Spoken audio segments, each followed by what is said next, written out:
a quick track, and then we're gonna get off into the Idiocracy.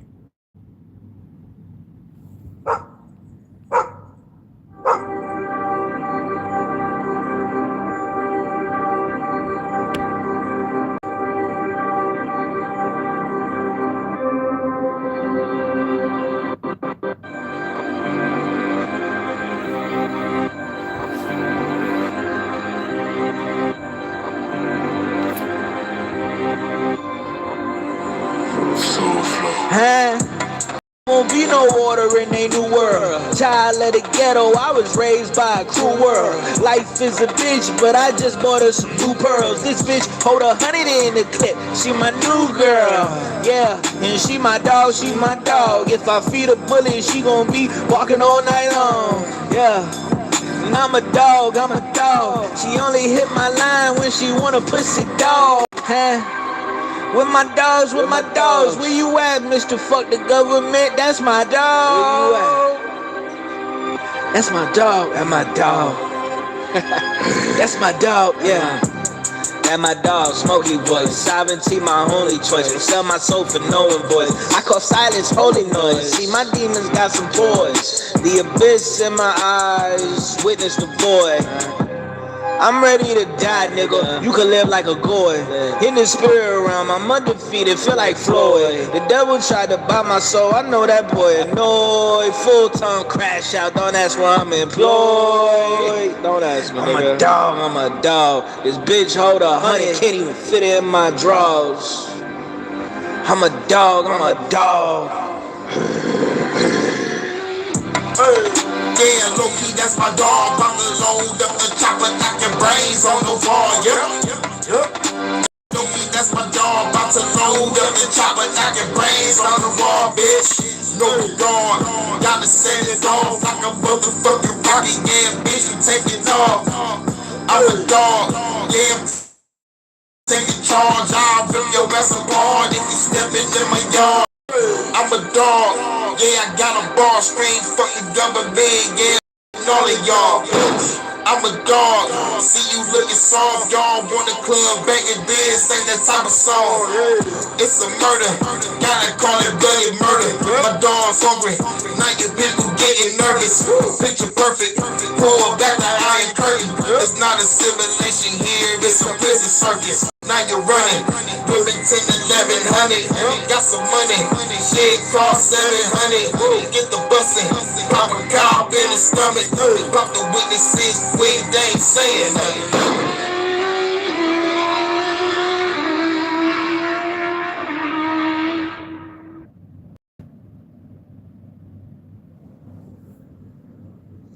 Idiocracy was a movie you were never supposed to see. The production company and advertisers mocked in the script, tried everything they could to blacklist the film, which makes you wonder, how can a movie that's so stupid be so harmful? Maybe because it got a little too close to the truth. Idiocracy shows a future society filled with people addicted to mind-numbing and prong, politics becoming a circus, one corporation taking over 50% of the economy, aggressive and dangerous policing, courtrooms that look more like live entertainment, cars that can be shut off by the government, and every inch of the world covered in advertising. Who would have thought that Mike Judge, creator of Beavis and Butthead and King of the Hill, would create a step-by-step guide to build the dystopian hellscape we are living in today? The film follows military librarian Joe Bauer, played by Luke Wilson. He's a man with absolutely no goals or ambitions and is happy spending every day sitting around and watching TV. But when General Collins needs subjects for a year-long cryogenic sleep test, Joe is selected specifically because he is remarkably average and doesn't have any family. Unable to find a woman willing to join him, the government reaches out to a pimp named Upgrade to borrow his prostitute Rita as a model female companion. But unfortunately, after the cryosleep project is unexpectedly shut down by the government, Joe and Rita are forgotten in their sleep chambers and are buried in piles of garbage for the next 500 years, making dumber and dumber decisions with a rapidly dropping average IQ. Scientists who were initially researching the cause became distracted by the financial demand for hair loss cures and erectile dysfunction, which feels emblematic of today's obsession with looks maxing. We have extremely popular influencers like Clavicular, who makes more money than actual doctors by coaching his followers to use experimental methods to reach their, quote, genetic potential.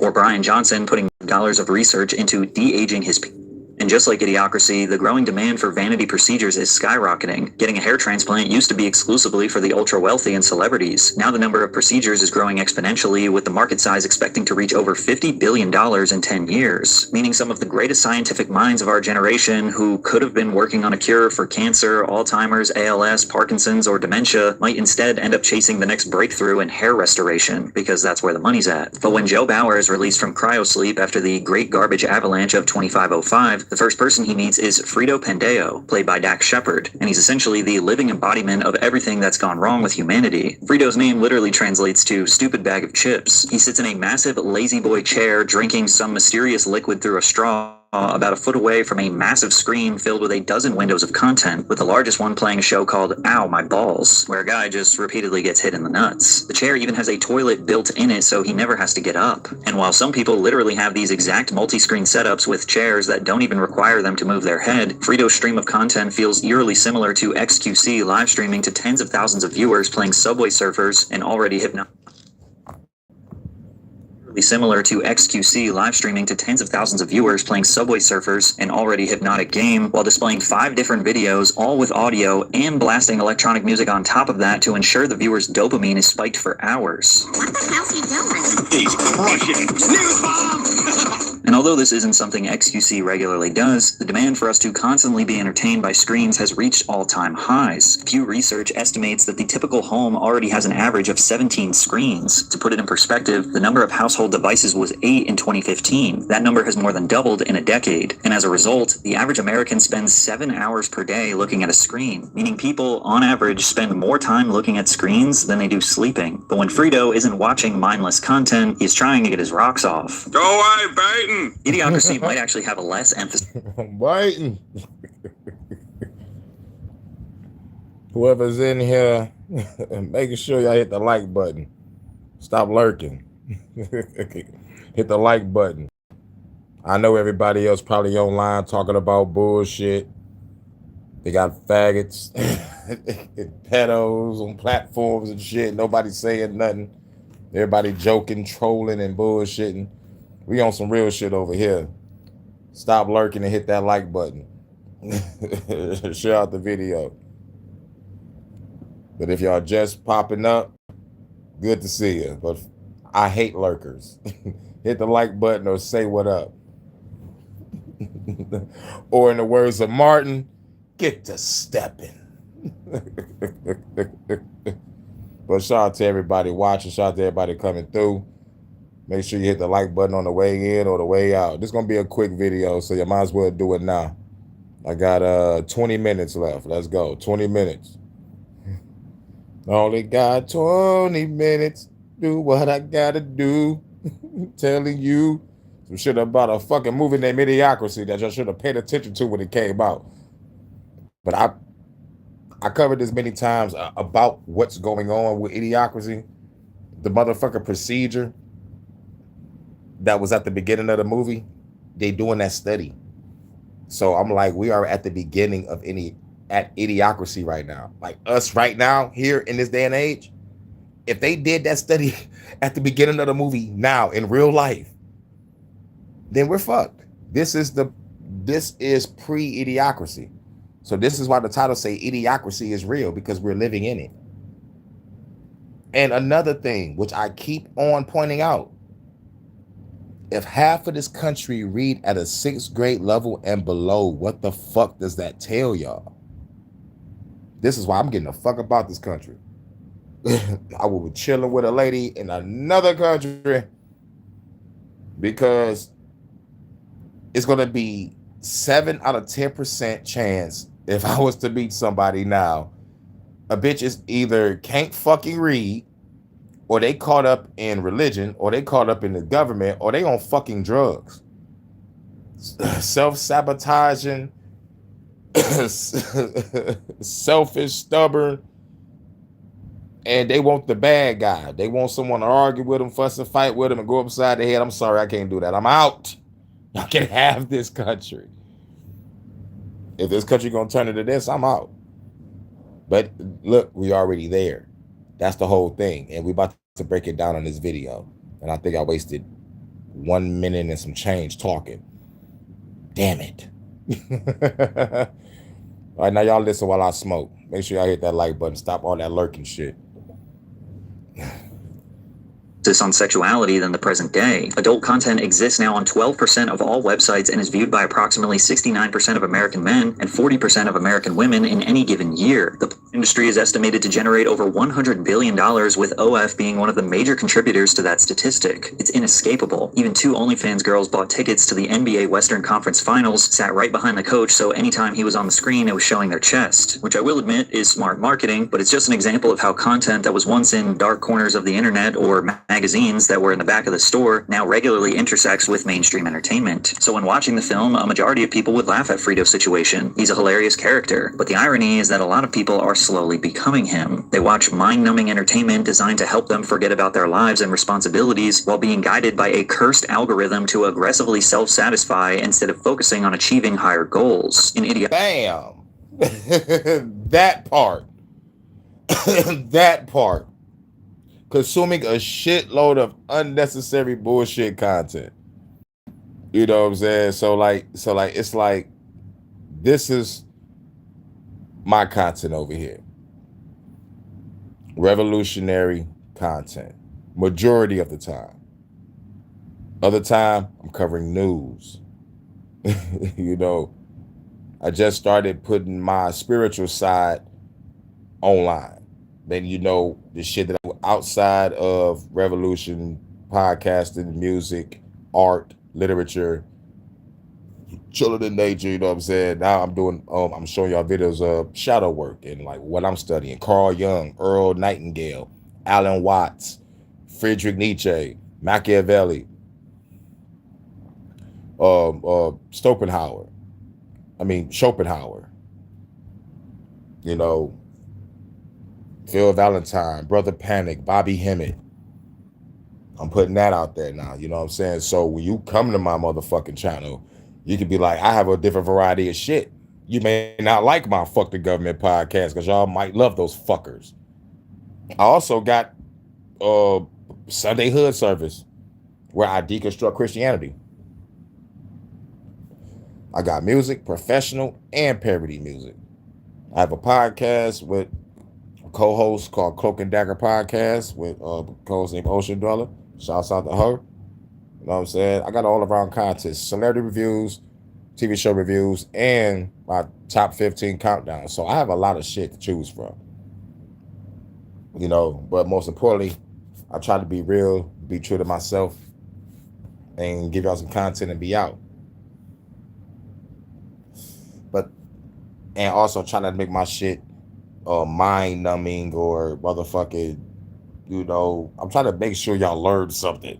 You know, and when it comes to the, let's just say the top 15 countdown, that's a top 15 of all the things that I like, all my escapism. But Idiocracy, this count as, I could probably say HHN special stories. You know, I didn't put HHN. I just said fucking Idiocracy was real. But like, this is more like a special story talking about our society and what's going on. Everybody else online talk about bullshit. If they talk about real shit, then they talk about bullshit. You feel me? Let's just keep it a buck. I'm not gonna waste my time when I come online. I want y'all to get some motherfucking real shit. Let's get it.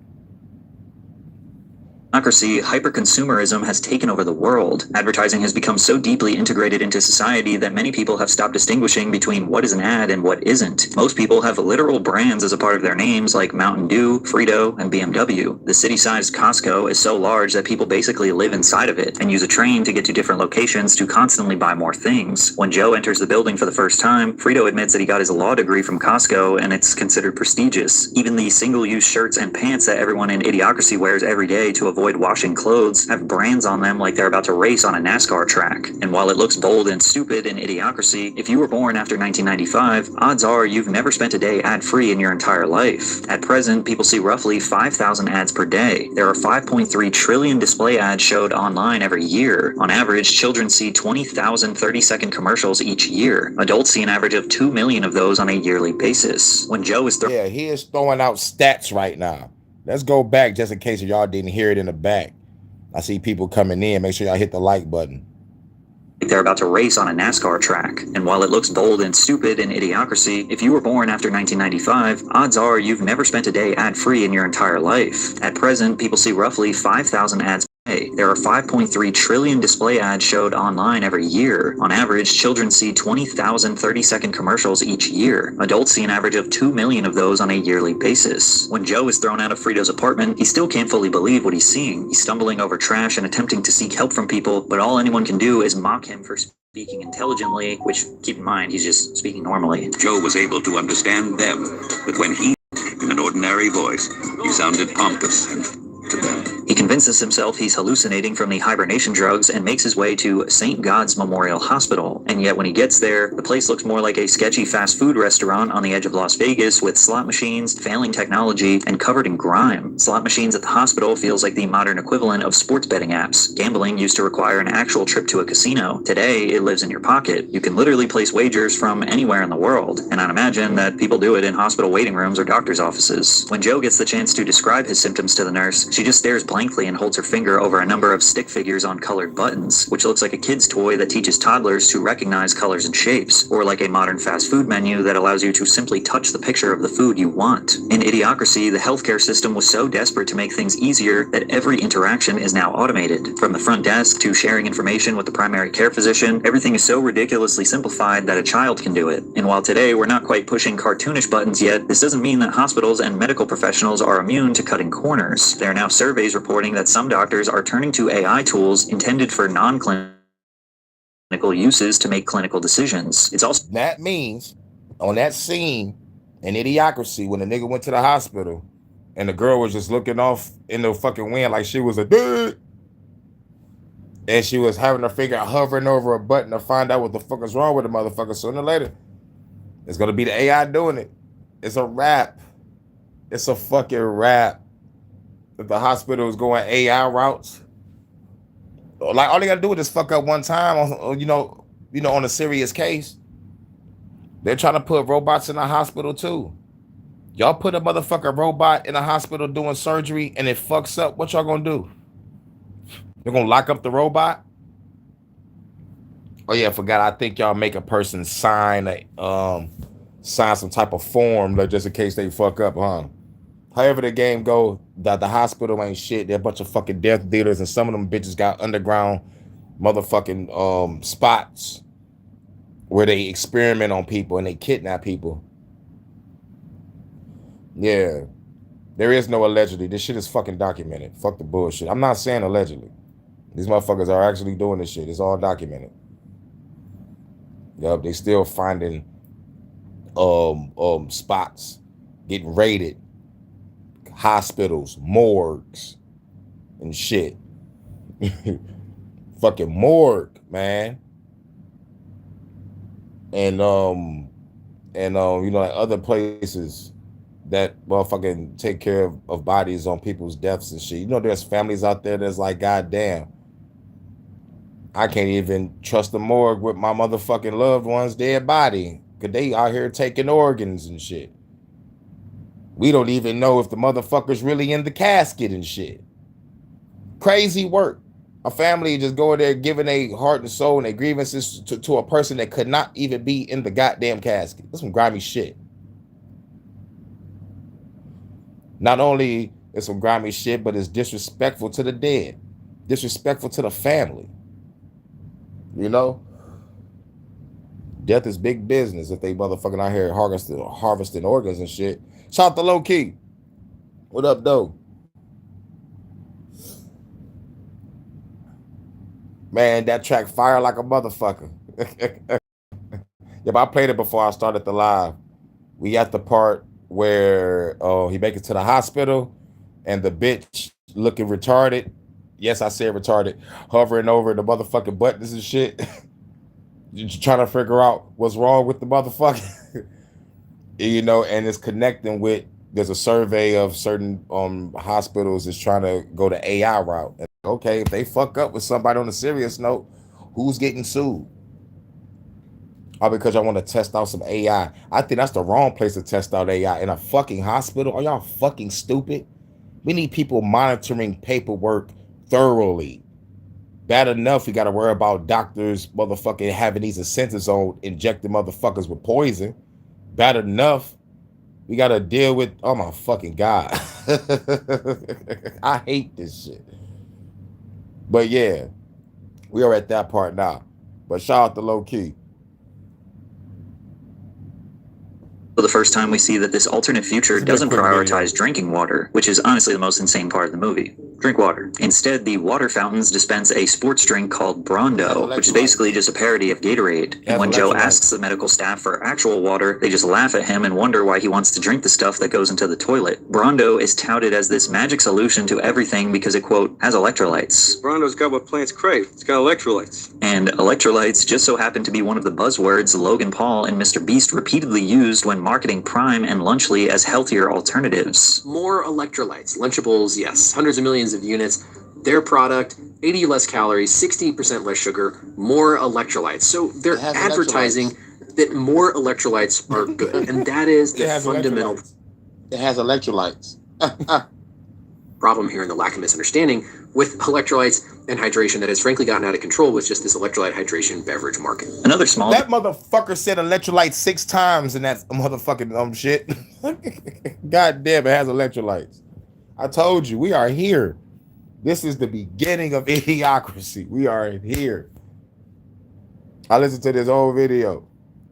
I think I got like, what? I think I got maybe like 18 minutes left. That's if I don't stop the video. But he didn't cover the study at the beginning of the movie.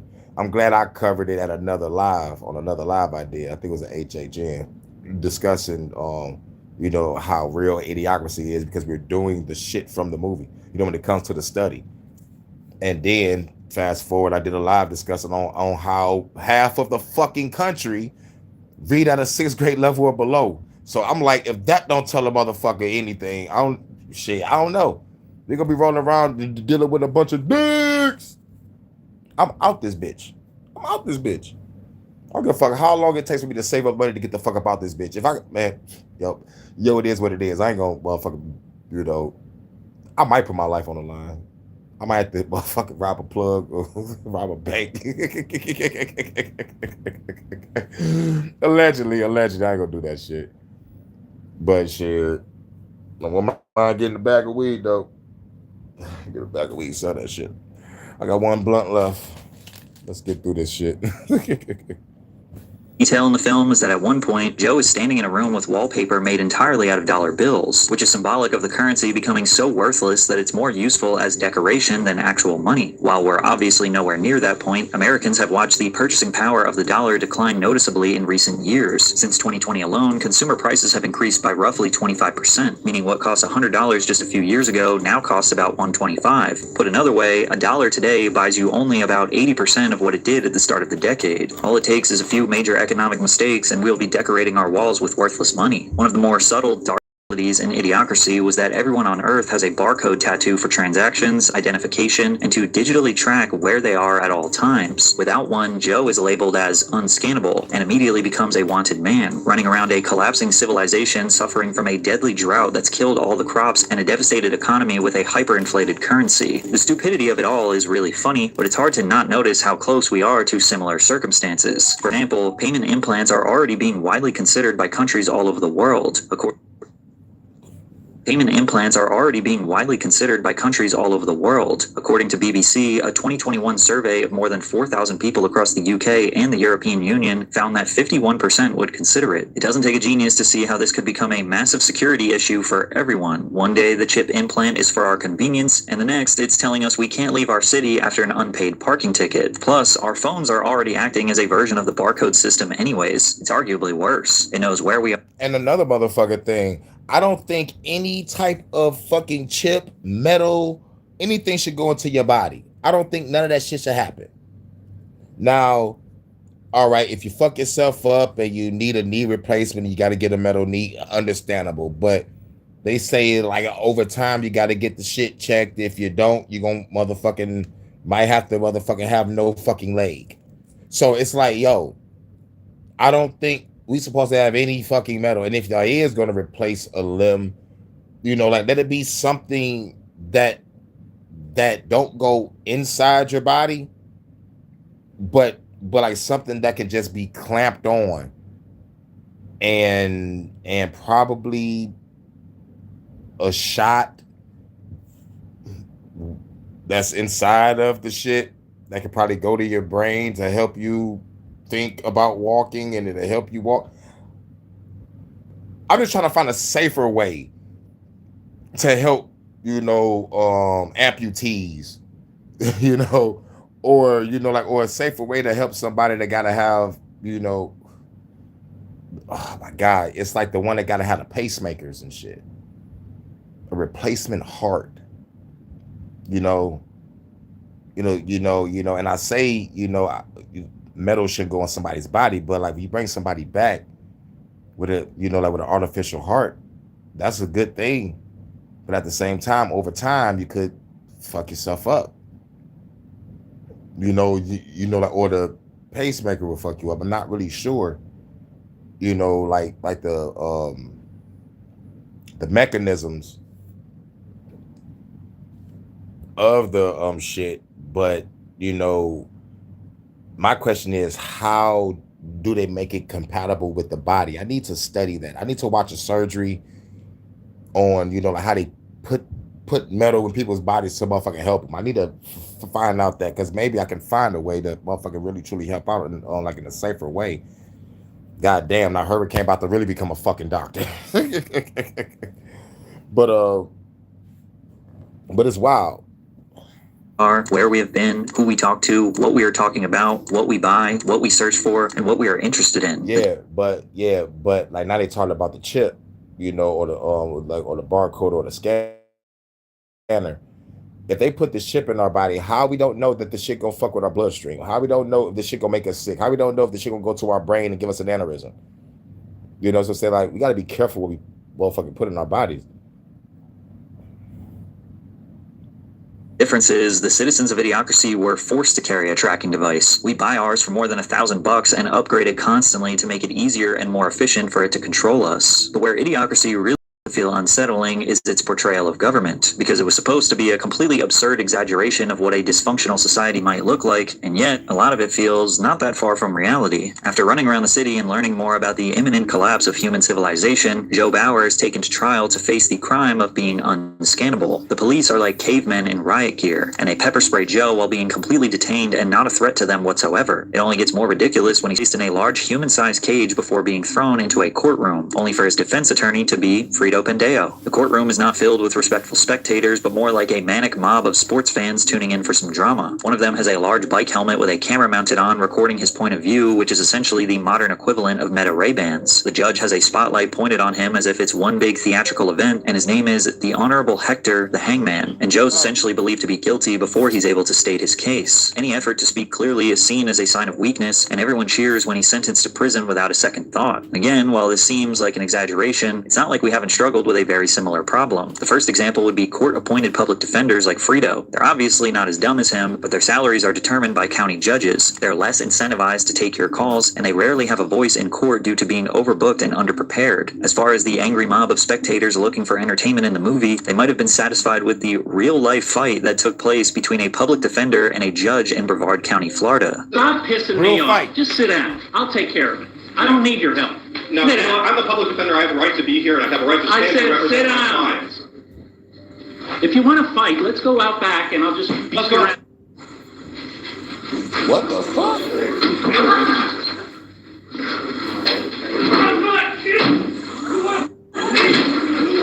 Damn. But the people in Idiocracy are not the only ones looking for a show in the courtroom. Televised trials are a perfect example of how our justice system has slowly become a form of entertainment, but it comes with major issues. According to courtroom science observers, the challenge for trial attorneys is identifying potential jurors who hold these hidden biases. Jurors may be inclined to hide biases, particularly ones that they feel are less socially acceptable. When asked difficult or sensitive questions, jurors may try to deliver answers that make them sound better, offering half-truths if they know their full opinion may reflect poorly on them. Simply put, televised televised trials prevent the jury from doing their only job, find the truth. A juror shouldn't be concerned with how their opinions might be perceived by people watching at home. They're supposed to evaluate the facts and follow the evidence wherever it leads. But since Joe was a moderately intelligent guy surrounded by dumbasses, he escapes from prison just by telling the guards that he's supposed to be leaving prison and not entering it, and they let him turn around and walk out. When he gets in the car with Frito, the AI in the car is triggered for trafficking a fugitive on their journey to Costco. They lose control of the car, it guides itself to the side of the road and shuts down, and gives the violent and unhinged police officers their exact location. And if you think they on their way,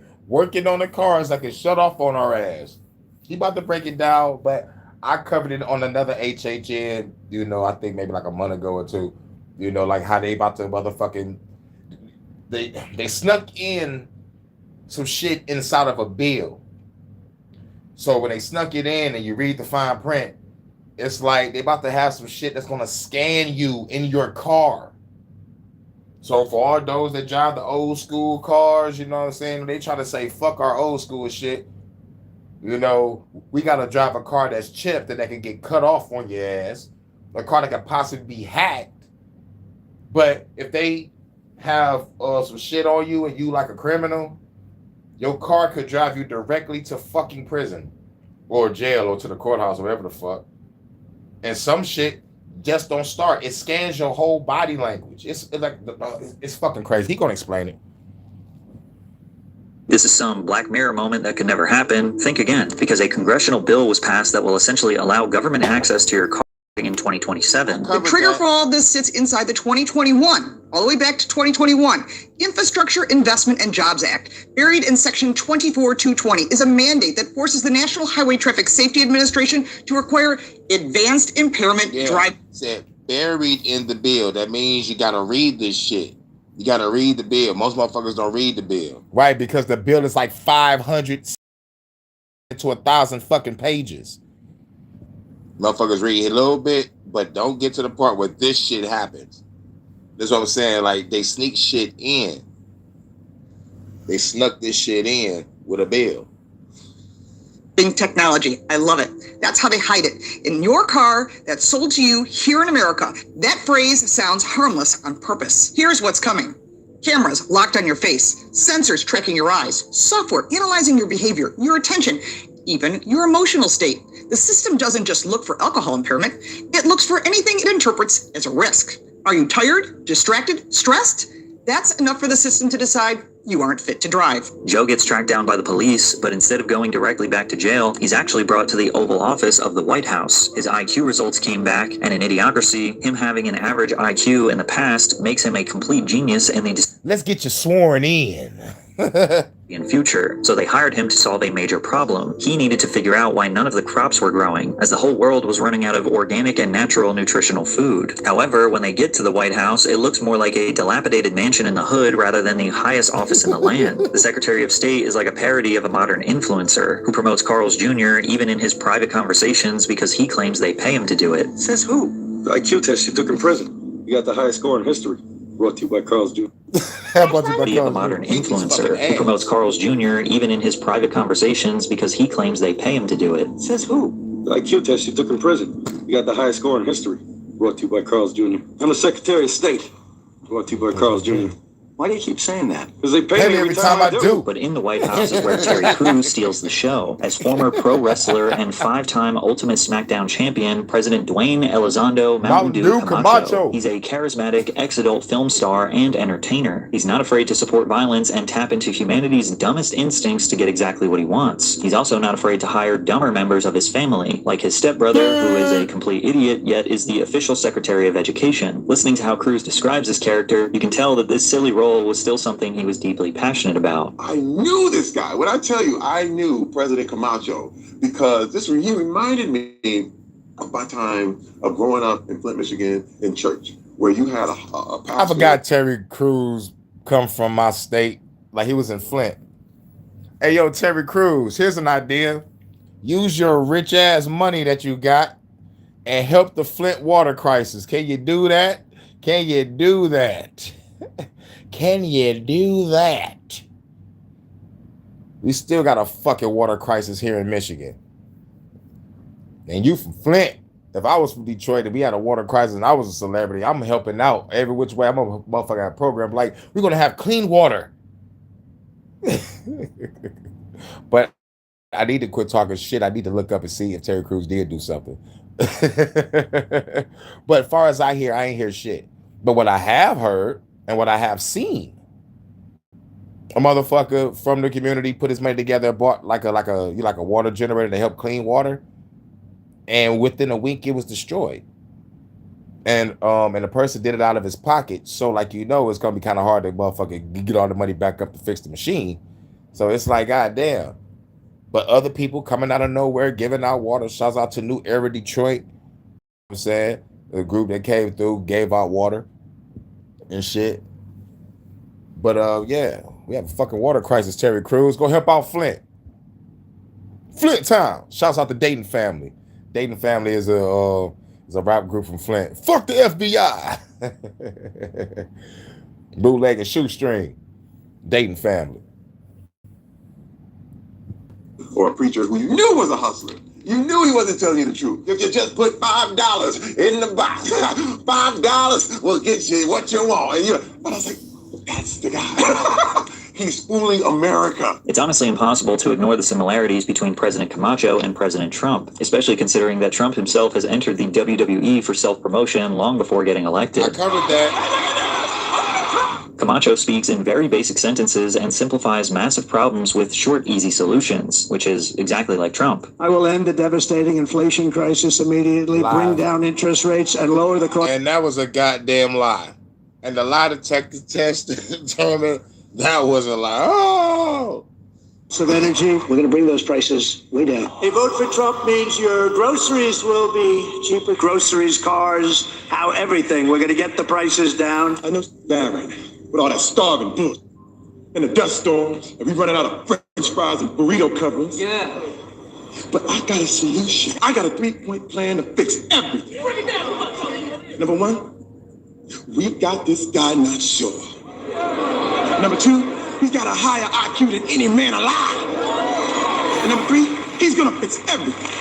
Just like Camacho, Trump's promises sound like someone who is either lying in your face or doesn't understand how much power corporations and bureaucracy have over what we hope to change. Another thing Idiocracy displays is Camacho turning his speech into pure entertainment to hype up the crowd instead of clearly explaining his plans for change. And at this point, American politics spend more time blasting music, dancing, and chanting positive affirmations to a roaring audience rather than having thoughtful discussions on how it's actually going to get done. When Joe is appointed as the Secretary of the Interior, he quickly discovers that the entire world has been brainwashed into believing that every living thing requires Brondo, the thirst mutilator. The sports drink with electrolytes is believed to be so essential that they've replaced it with water to put on their crops. The company supports 50% of the global economy and is the direct cause of the failing crops because it has created a layer of salt on top of all the vital farmland, which is a perfect metaphor for what happens when corporations become so large and influential that their financial interests begin to outweigh basic common sense. Nobody stops to ask whether or not pouring the sports drink on the crops is actually working because too many people are making money from the system. Kind of reminds me of how AI data centers are draining us of fresh water at an alarming rate and how nobody is stopping to think of what will happen when we have no more water to drink. It's not hard to imagine that corporations, or one corporation, will lead to the downfall of society. What's ironic is, corporations are also the reason why this film was considered a complete failure, and that's because the creator, Mike Judge, specifically wanted to poke fun of real brands that people recognize. The designer who created this dystopian, ad-flooded environment, Ellen Lampel, said, "I think so many people see that it wasn't done in any kind of malintent except for just to make an overall statement about we are really directed by advertising and how it impacts our life, and we become part of advertising. We help perpetuate the marketing." But what made Idiocracy so funny and immersive was that it satirized real brands. Starbucks, H&R Block, Carl's Jr., and Costco are all made fun of in the film. But initially, Mike's production partner, 20th Century Fox, was legally concerned about the ramifications of using actual brands to make fun of. For example, he wanted to satirize tanning salons in America that were secretly offering happy endings to customers. So he made a joke about how Starbucks coffee now offered extra foam to men willing to pay a premium for their special lattes. We had that in the script, and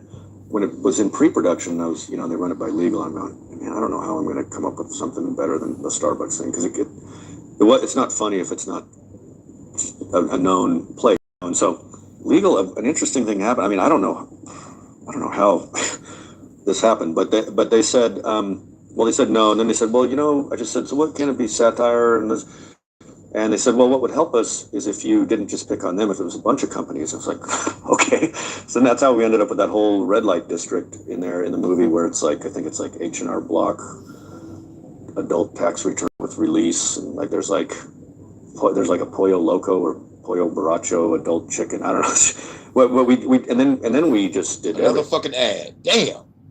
And then we just did everything. Unsurprisingly, all of the corporate brands that signed up for what they thought was easy advertising in a new movie were extremely upset when they found out that the entire film was making fun of them, and as a result, it basically destroyed the film. According to Mike Judge, Fox's enthusiasm for the movie mysteriously disappeared, and it was one of the most under-financed projects he ever made. It was an impossible schedule, an impossible budget. Every day, it seemed, was at least 16 hours. It was rough. I didn't want to be irresponsible and demand more money than the thing was probably worth. There was one meeting where we were arguing over a shot that cost $3,000 or something like that, and at some point I said, I'll just pay for it. I'd rather pay $30,000 than ever have this meeting again. Terry Crews later admitted that making fun of the brands is what killed the movie at the box office, because Fox was too scared of pissing off their advertisers. Because we use real corporations in our comedy, these companies gave us their name thinking they were going to get pumped up. All these real corporations are like, wait a minute. Carl's Jr. Welcome to Carl's Jr.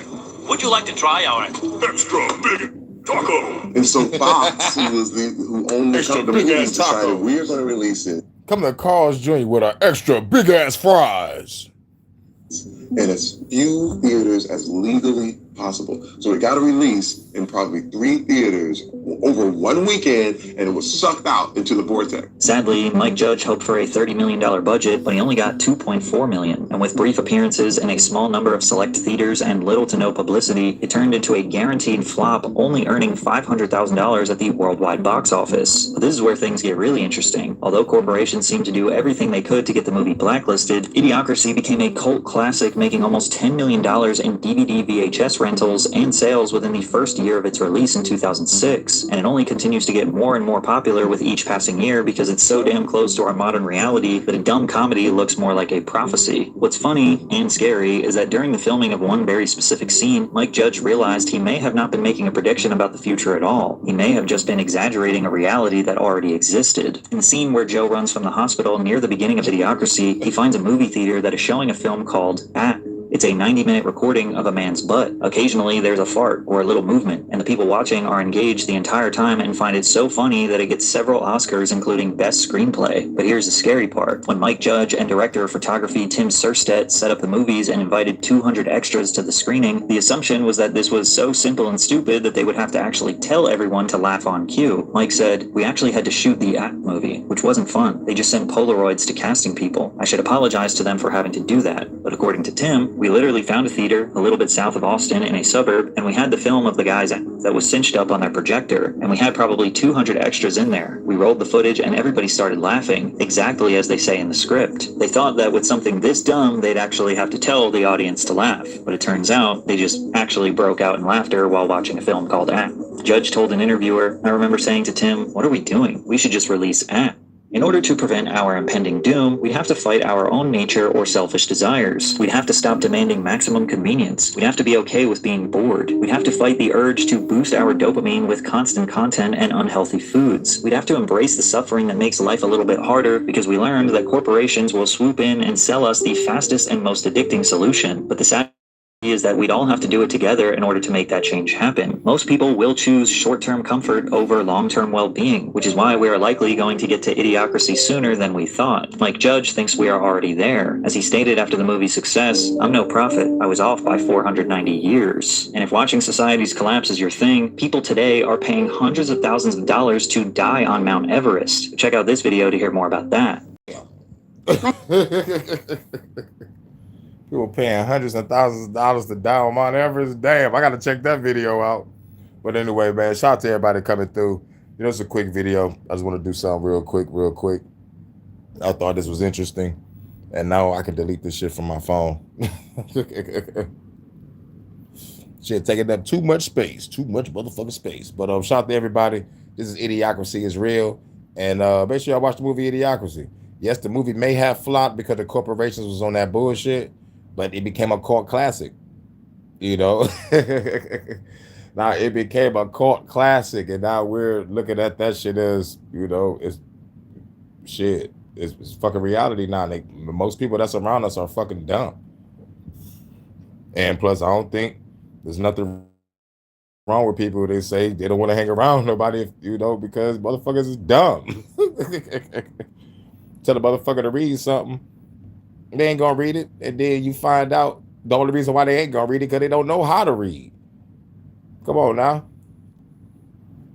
College professors saying that new kids coming in can't read or comprehend. This is college we're talking about. These supposed to be new people for the workforce. Another reason why I'm getting the fuck out of this country, because these motherfuckers are in college and they supposed to be the new managers or new leaders of corporations or new business people or whatever field they in. It's gonna be fucking retarded. No Child Left Behind my ass. Pause. Fuck that No Child Left Behind shit. Y'all passing dumb kids.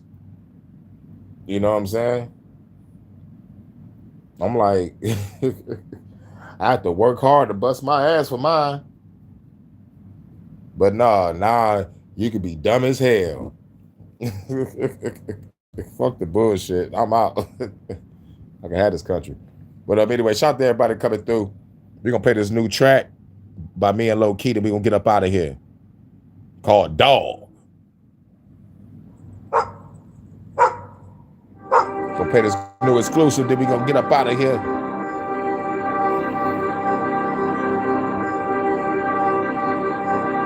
Shout out to Low Key, Jersey.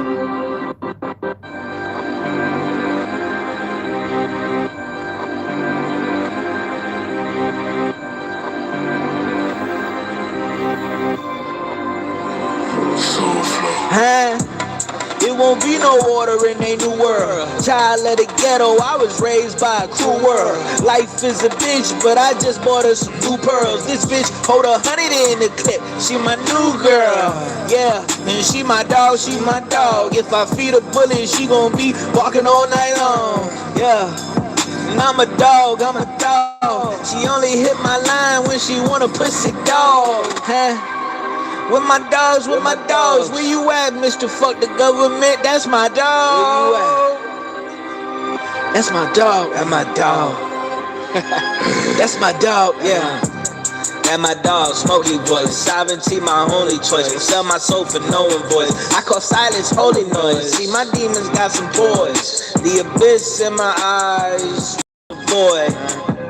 I'm ready to die, nigga. You can live like a goy. In the spirit realm, I'm undefeated, feel like Floyd. The devil tried to buy my soul, I know that boy annoyed. Full-time crash out, don't ask where I'm employed. Don't ask me, nigga. I'm a dog. This bitch hold 100, can't even fit in my drawers. I'm a dog, I'm a dog.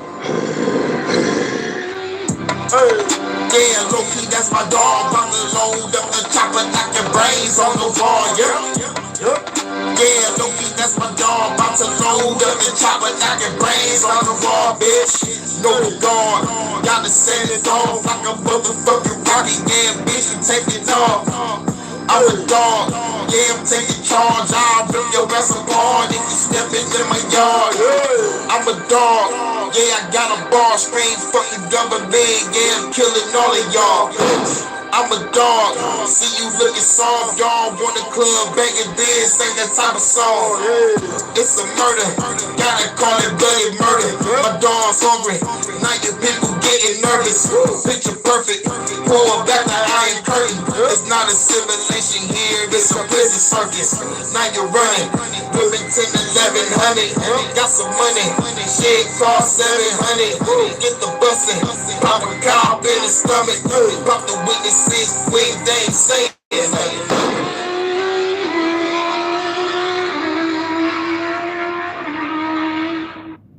All right, catch y'all in a minute.